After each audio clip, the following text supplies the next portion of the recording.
नमस्कार, जय हिंद, सत श्री अकाल। कैसे हैं आप लोग? आई होप कि आप सभी लोग बहुत अच्छे होंगे। दोस्तों, यदि आप चाह रहे हैं कि यूपी पुलिस में आपका चयन जरूर हो और आप ये भी चाह रहे हैं कि उत्तर प्रदेश का जो यूपी स्पेशल है, यदि आप चाहते हैं कि आपका पूरा सिलेबस कंप्लीट हो जाए, तो आप क्या करिए, हमारे प्लेलिस्ट पर जाइए। हमने प्लेलिस्ट तैयार कर दिया है। आप प्लेलिस्ट में जाइए, एक एक वीडियो को अच्छे तरीके से देख लीजिए। मैं गारंटी लेता हूं कि आपके एक भी प्रश्न गलत नहीं होंगे, यदि आप लोगों ने पूरी ईमानदारी से पूरी वीडियो को अच्छे तरीके से देख लिया। अभी मैं इस समय आपको पढ़ा रहा हूं उत्तर प्रदेश के इतिहास के बारे में। और उत्तर प्रदेश के इतिहास के बारे में यदि आप देखें तो हमने दो वीडियो बना दिया है, जो कि प्राचीन इतिहास की ही बनी हुई है। अब हम तीसरी वीडियो में बात करने वाले हैं उत्तर प्रदेश के मध्यकालीन इतिहास के बारे में। ठीक है, जो कि मध्यकालीन भारत से ही रिलेटेड रहेगा, क्योंकि आप तो जानते ही हैं कि भारत का इतिहास ही उत्तर प्रदेश का ही इतिहास है। अर्थात कहने का मतलब ये है कि भारत के इतिहास के अंतर्गत उत्तर प्रदेश भी आएगा है।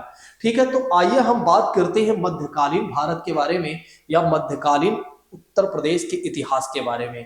दोस्तों, अगर आप लोगों को क्लास बेहतर लग रही हो तो आप लोग क्या करिए, जल्दी से कमेंट कर दीजिए यस सर, आप जो समझा रहे हो सारी बातें अच्छे समझ में भी आ रही है, और आपको मैं लाइक भी कर रहा हूं, सब्सक्राइब भी करते चल रहा हूं।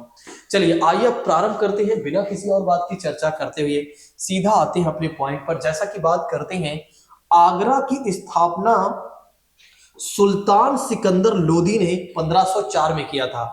तो आगरा शहर की स्थापना किसने किया था? तो आगरा शहर की स्थापना किया था सुल्तान सिकंदर लोदी ने किया था। अब इसके बारे में समझने से पहले थोड़ा से हमें जाना पड़ेगा पीछे, यानी कि ये सिकंदर लोदी कौन था, इसके बारे में समझने से पहले हमें थोड़ा से पीछे जाना होगा, ताकि सारी बातें हमें क्लियर हो जाए। सबसे पहली बात कर लेते हैं हम लोधी वंश के बारे में। किसके बारे में बात कर लेते हैं? लोधी वंश के बारे में।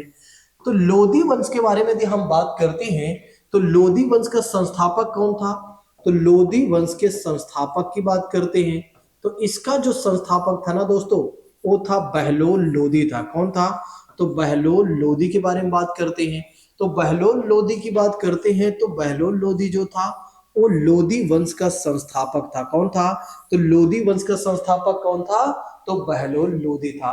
आपके एग्जामिनेशन में यहां से प्रश्न बन सकता है कि बहलोल लोधी कौन था, तो आप बता दीजिएगा। बहलोल लोधी लोधी वंश का संस्थापक था। और लोधी वंश का अगला शासक कौन था?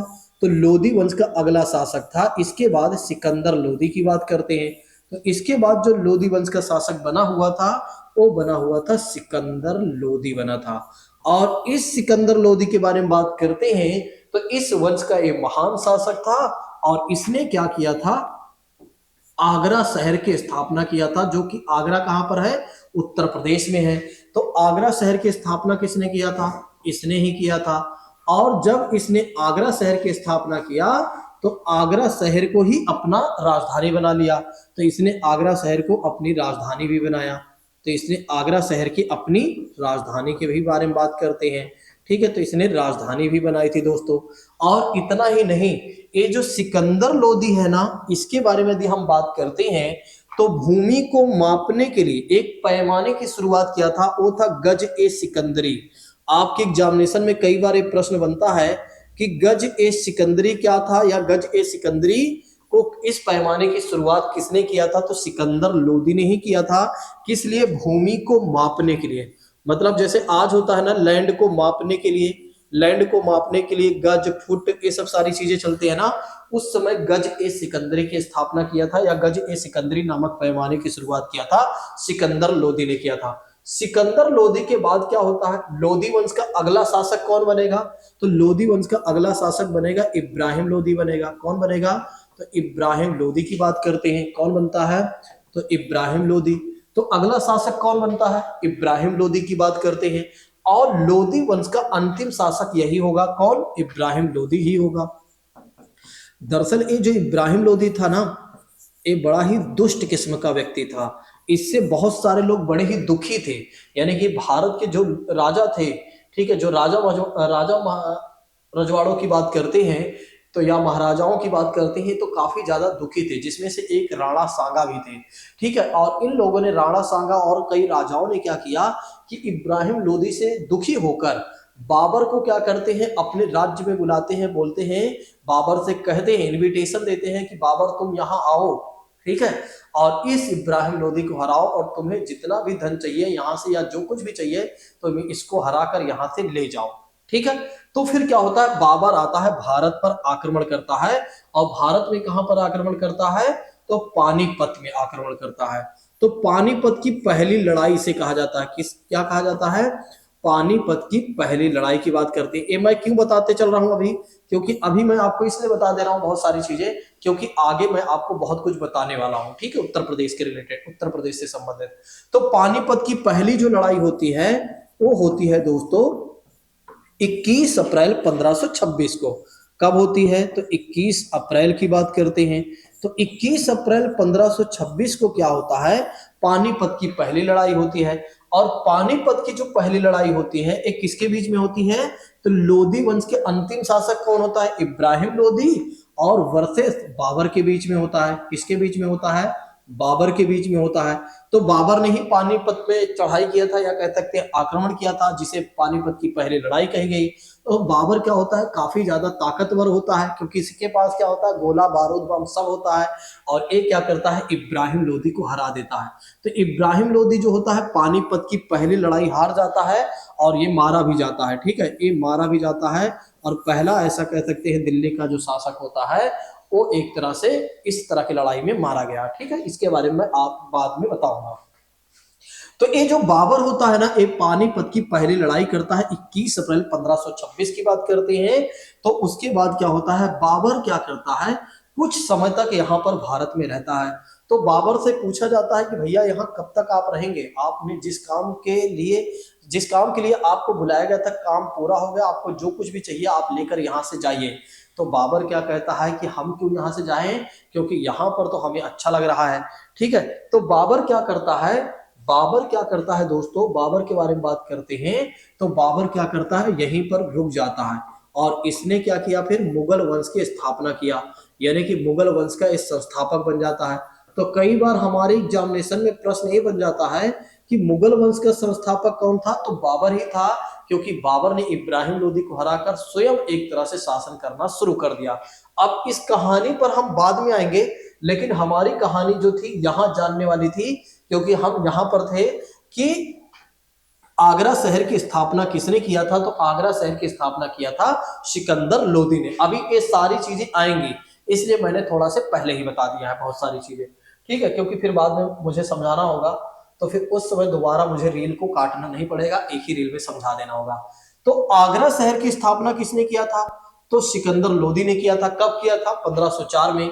और सिकंदर लोदी के बाद इब्राहिम लोदी जो होता है आगरा की गद्दी पर बैठता है, ठीक है। तो आगरा की गद्दी पर कौन बैठता है, इब्राहिम लोदी बैठता है, क्योंकि हमने पहले ही बता दिया है कि ये जो सिकंदर लोदी था इसने क्या किया था, आगरा शहर की स्थापना किया और वहीं पर एक तरह से राजधानी बनाया।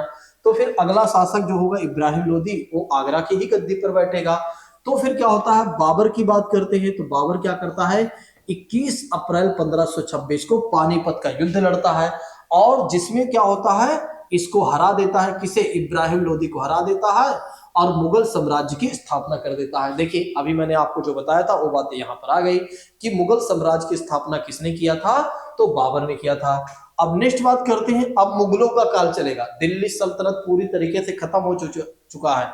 दिल्ली सल्तनत की शुरुआत कहां से होती है, तो कुतुबुद्दीन ऐबक से होती है, और अंतिम में अगर आप देखेंगे तो दिल्ली सल्तनत का जो पूरा काल माना जाता है इब्राहिम लोदी तक माना जाता है, और उसके बाद फिर किसका काल आ जाता है, तो मुगलों का काल आ जाता है। तो मुगलों में यदि आप देखेंगे तो फिर पहला जो शासक होगा वो बाबर होगा, क्योंकि मुगल वंश का संस्थापक वही माना जाता है, उसने ही किया था, ठीक है। तो यहाँ पर मुगल काल में आगरा जो है शिक्षा का प्रमुख केंद्र था, और आगरा के नजदीकी क्षेत्र में यदि आप देखें तो क्या हुआ करता था, नील की खेती भी की जाती थी। तो अगर आपके एग्जामिनेशन में पूछा जाए कि आगरा शहर में क्या नील की भी खेती होती थी क्या, आगरा शहर के आसपास क्या नील की भी खेती होती थी क्या, तो आप बताएंगे जी बिल्कुल हुजूर, एक तरह से आगरा शहर में नील की भी खेती की जाती थी। आगरा की बात करते हैं तो आगरा शहर की स्थापना किसने किया था, ये बातें हमने आपको पहले ही बता दिया है सिकंदर लोदी के बारे में। चलिए अब नेक्स्ट बात करते हैं। मुगल काल के समय में यदि आप देखेंगे, मुगल काल के समय में यदि आप देखेंगे तो इतिहासकार बताते हैं कि जो उत्तर प्रदेश है ना, जिसमें हम रह रहे हैं, इस उत्तर प्रदेश को मुगल काल के लोग हिंदुस्तान कहते थे। क्या कहते थे? हिंदुस्तान कहते थे। आज कुछ लोगों को पहली बार ये बातें जानकारी हुई होगी कि एक उसी उत्तर प्रदेश जहां पर हम बैठे हुए हैं, मुगल काल वाले लोग क्या कह रहे थे? इसे हिंदुस्तान कह रहे थे, यानी कि कह सकते हैं भारत कह रहे थे कहीं ना कहीं। तो हिंदुस्तान किसे कहा जाता था? तो हमारे उत्तर प्रदेश को ही कहा जाता था। आगरा के किले का निर्माण किसने करवाया था? अब ये बहुत ही महत्वपूर्ण पॉइंट है, आपके एग्जाम में यहां से प्रश्न बनेगा कि आगरा के किले का निर्माण किसने करवाया था? तो अकबर ने करवाया था। तो अकबर ने क्या किया था? आगरा के किले का निर्माण करवाया था। आप तो जानते ही हैं कि बाबर के बाद हुमायूं आता है, और हुमायूं के बाद कौन आता है? हुमायूं के बाद आता है अकबर आता है। ठीक है, तो ये जो अकबर की बात कर रहे हैं, इसने आगरा शहर में आगरा के किले का निर्माण करवाया था। नूरजहां की बात करते हैं, नूरजहां ने आगरा में अपने पिता यातमुद्दौला का मकबरा भी बनवाया था। नूरजहां की बात करते हैं, तो नूरजहां के बारे में बात करते हैं, तो इसने क्या किया था? अपने पिता के लिए, यानी कि अपने पिता यातमुद्दौला का इसने क्या किया था? मकबरा बनवाया था। आगरा का ताजमहल और मोती मस्जिद का निर्माण किसने करवाया था? शाहजहां ने करवाया था। किसने करवाया था? शाहजहां की बात करते हैं। तो आपके एग्जामिनेशन में प्रश्न ये पूछा जा सकता है कि ताजमहल और मोती मस्जिद का निर्माण आगरा में किसने करवाया था? तो शाहजहां ने करवाया था। शाहजहां के बारे में बात करते हैं, तो इसके समय में क्या हुआ था? बहुत सारे मस्जिदों या किलों वगैरह का निर्माण किया गया था, और जिसकी वजह से वास्तुकला का स्वर्ण काल कहा गया। क्या कहा गया? वास्तु स्थापत्य कला की बात करते हैं, या स्थापत्य कला कह सकते हैं, क्योंकि स्थापना बहुत सारी चीजें की हुई थी।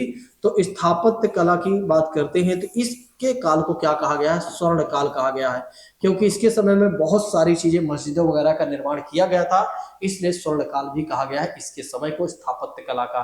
ठीक है, तो वो है शाहजहां के शासनकाल को।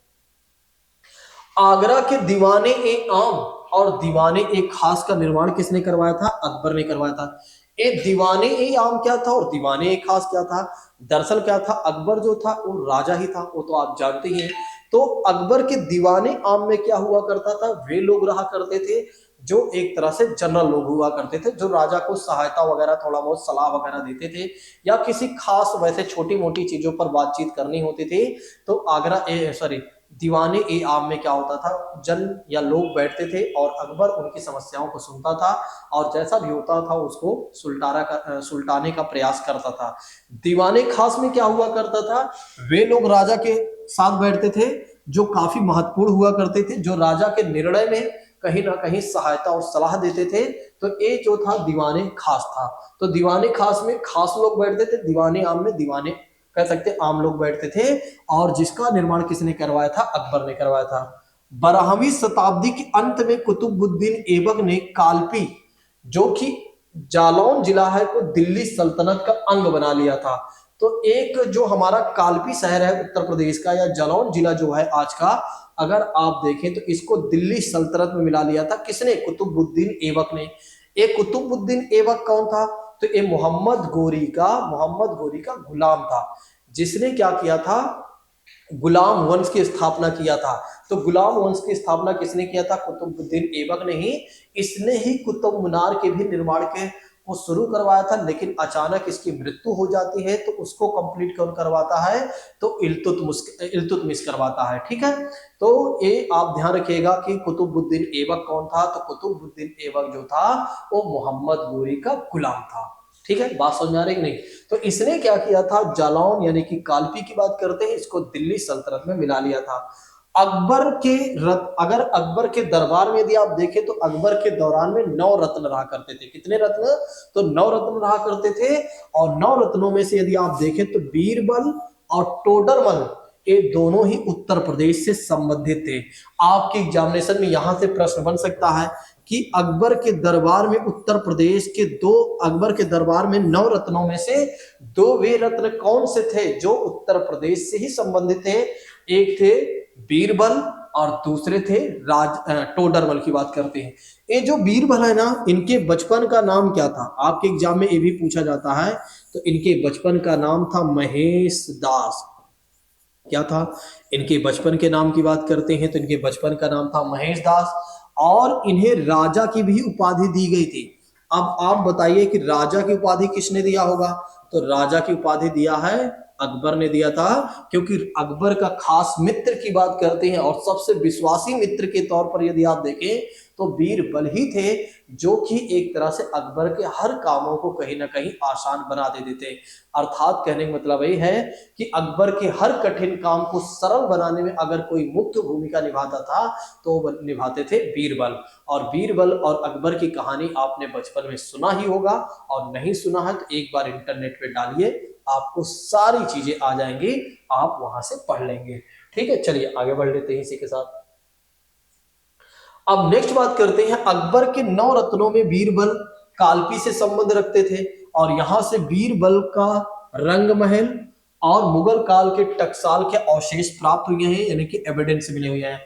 तो बीरबल के रंग महल की बात करते हैं, कहां से मिला हुआ है, तो इसके बारे में जानकारी, कालपी की बात करते हैं। और टकसाल का मतलब ये हो जाता है जहां पर सिक्कों की ढलाई होती है उसे क्या कहा जाता है, टकसाल कहा जाता है। और इसकी जानकारी कहां से मिलती है, यहीं से मिलती है। सरकी सल्तनत की बात करते हैं, तो सरकी सल्तनत के दौरान जौनपुर को सिराज ए हिंद कहा गया। ए वाला क्वेश्चन इतना इंपॉर्टेंट है, या ए वाला पॉइंट इतना इंपॉर्टेंट है, मान के चलिए जितना आपका एग्जाम इंपॉर्टेंट है, क्योंकि सिराज ए हिंद किस जिले को कहा गया है या किस शहर को कहा गया है, तो जौनपुर को कहा गया है, जो कि उत्तर प्रदेश का एक जिला है। तो उत्तर प्रदेश का एक जिला है, इसकी स्थापना सरकी सुल्तानों के द्वारा की गई थी, और जो कि इसे क्या कहा गया है, सिराज ए हिंद कहा गया। क्या कहा गया है, तो इसे सिराज ए हिंद कहा गया। 1613 में ओरछा के शासक वीर सिंह बुंदेला ने झांसी की स्थापना किया था। तो झांसी की स्थापना किसने किया था, वीर सिंह बुंदेला ने किया था। तो वो कौन थे, वे ओरछा के शासक थे। वे कौन थे, ओरछा के शासक थे। इन्होंने क्या किया था, झांसी की स्थापना किया था। और यही झांसी की बात करते हैं, आगे चलकर यहाँ के शासक कौन बनते हैं, गंगाधर राय बनते हैं। और गंगाधर राय की पत्नी कौन थी, तो गंगाधर राय की पत्नी थी रानी लक्ष्मीबाई जी की बात करते हैं, जो कि जिन्हें झांसी की रानी कहा गया है। और इन्होंने क्या किया था, 1857 की क्रांति में मुख्य भूमिका निभाई थी।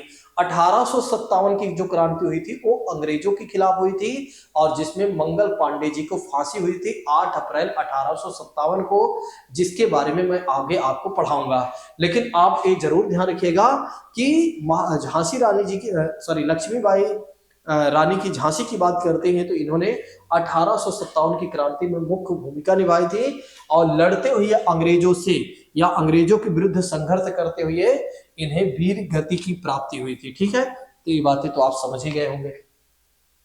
नेक्स्ट बात करते हैं, झांसी में लक्ष्मीबाई का महल और महादेव की मंदिर मेहंदी बाग आज भी विद्यमान है। ऐसे ही पॉइंट आपके एग्जाम में पूछे जाते हैं। अब हो सकता है कि सरल क्वेश्चन ना पूछा जाए, कठिन पूछा जाए, और आपसे पूछा जाए कि मेहंदी बाग कहां पर है, तो आपको नहीं पता होगा तो मेहंदी बाग कहां पर है, तो मेहंदी बाग जो है झांसी में है। तो मेहंदी बाग कहां पर है, झांसी में है। आपको ये भी नहीं पता होगा, महादेव मंदिर की बात करते हैं तो आप बता दीजिएगा कि झांसी में ही है। और लक्ष्मीबाई के महल की बात करते हैं तो इसे आप आसानी से ट्रिक लगा के लगा देंगे। चलिए अब नेक्स्ट बात करते हैं, अकबर की बात करते हैं। अकबर के बारे में बात करते हैं तो अकबर ने फतेहपुर सिकरी में, फतेहपुर सिकरी कहां पर है, तो फतेहपुर सिकरी की बात करते हैं तो फतेहपुर सिकरी जो है दोस्तों ये है आगरा में है। और अकबर ने क्या किया था, यहाँ पर अकबर ने यहाँ पर बुलंद दरवाजा बनवाया था। और किसकी याद में, गुजरात अभियान की याद में, यानी किसने, गुजरात को जब जीता था अकबर ने, तो फिर क्या हुआ था, अकबर ने बुलंद दरवाजा बनवाया था। कहां पर, तो अकबर ने बनवाया था यहाँ पर फतेहपुर सिकरी में बनवाया था बुलंद दरवाजा। लेकिन यहाँ पर कुछ खास बातें मैं आपको बताने चल रहा हूं कि अकबर कहता है फतेहपुर सिकरी को शेख सलीम चिश्ती के कारण क्या होता है, हम इस धरती को पवित्र मानते हैं। तो अकबर कहता है कि इनके पांव पड़ने से क्या हुआ है, जो आगरा शहर की बात करते हैं, आगरा शहर में जो फतेहपुर सिकरी है वो पवित्र धरती बन गई, क्योंकि शेख सलीम चिश्ती का पांव वहां पर पड़ा था, अकबर का मानना है। 1573 से 1588 तक मुगल साम्राज्य की जो राजधानी रही है वो यही रही है। तो मुगल साम्राज्य की राजधानी कब से कब तक रही है आगरा? तो 1573 से लेकर 1588 तक। 1573 से लेकर 1588 तक क्या रहे हैं? मुगल साम्राज्य की राजधानी आगरा ही रही है। नेक्स्ट बात करते हैं, आगरा की बात करते हैं, फतेहपुर सीकरी की बात करते हैं। यहां से राजधानी को परिवर्तित करके शाहजहां ने क्या किया? फिर से दिल्ली बना लिया। तो दिल्ली की राजधानी देखिए, पहले सल्तनत काल में जो राजधानी थी वो दिल्ली ही थी, लेकिन बाद में सिकंदर लोदी के समय में आगरा हो गई। और फिर आप देखें तो आगरा की राजधानी जो मतलब मुगल काल में यदि आप देखें तो शाहजहां क्या करता है कि दोबारा राजधानी क्या कर देता है? दिल्ली को परिवर्तित कर देता है। तो आपके एग्जामिनेशन में यहां से अगर प्रश्न पूछा जाए तो अब आप बता दीजिएगा। नेक्स्ट बात करते हैं, लखनऊ के अंतिम शासक जो कि नवाब वाजिद अली शाह थे। तो नवाब वाजिद अली शाह की बात करते हैं तो एक कौन था? तो अवध की बात करते हैं, यानी कि जो लखनऊ है उसका अंतिम शासक था। आपके एग्जामिनेशन में प्रश्न पूछा जाता है कि लखनऊ का अंतिम शासक या अवध का अंतिम शासक कौन था? तो आप बताइएगा नवाब वाजिद अली शाह था। 1856 में अंग्रेजों ने क्या किया था?